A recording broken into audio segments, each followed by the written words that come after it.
Невообичаениот избор само навидум беше таков, бидејќи ни овозможи да се запознаеме со својствата на целата гама на Порше на сите видови патишта, на секаков асфалт. Под строгото око на инструкторот од Велика Британија, патувањето го започнавме со најмаркантниот модел, големата Панамера. И тоа не со било која, туку со Turbo SE хибридната изведба.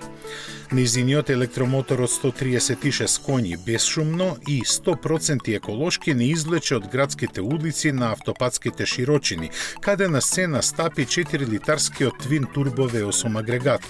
Не ги штедевме километрите на час, но не можевме ни одалеку да се доближиме до максималните можности на нивните заеднички 680 коњски сили.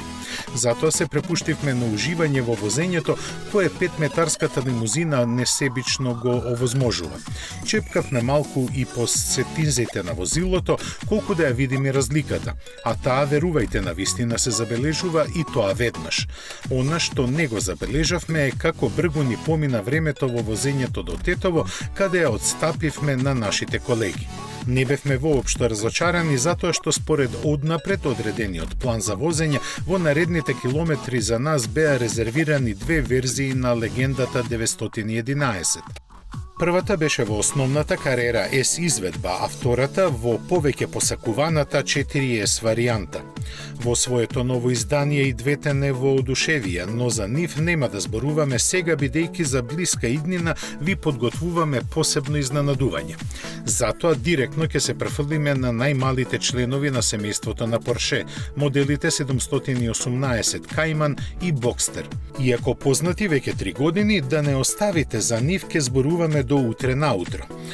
Делницата околу Маврово по која ги возевме ни се погоди.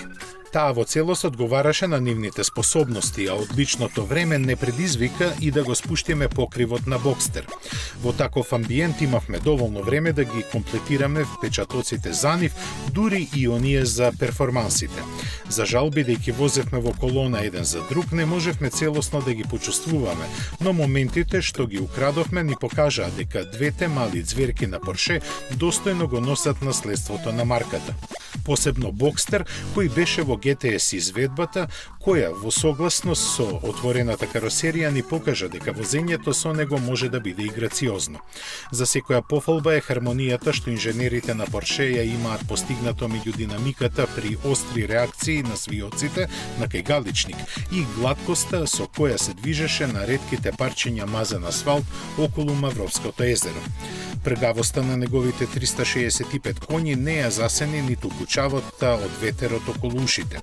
Тие едноставно беа подготвени за галоп во секој момент, исто како и оние кај Кајман Т. Тој ги има вкупно 300 на број, но целокупното обкружување во возилото прави да изгледаат повеќе. Акцентите ставени на спортското чувство се насекаде околу вас. Деталите како што се црвените инструменти и платнените каивчиња место рачки на вратите во иста боја создаваат амбиент дека се наоѓате во болид подготвен за постигнување спортски рекорди. Звукот на моторот провокативно се одбива од купе каросеријата, која ви дава чувство како да е обвиткана околу вас. Иако со своите 275 км на час со исклучок на Макан беше најбавен во штутгартската колона, таквата атмосфера правеше да изгледа најбрз. За разлика од него, Кајен Турбо навистина беше брз, но она што повеќе се цени кај едно такво возило се способностите со кои располага.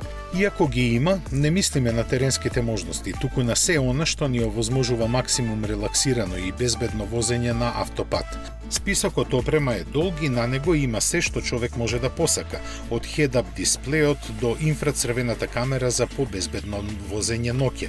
Сите сигурносни системи се подразбираат, како и додатоците кои го подигнуваат значењето на зборот комфор на едно поинакво ниво. Впрочем, тоа и не треба да чуди, бидејќи тој беше и најскап од сите 7 возила со амблемот на Порше кои ни беа на располагање. Колку точно ќе чини, зависи од вашите лични желби, кои, доколку се одлучите за него, ќе бидат ставени на сериозен испит при изборот.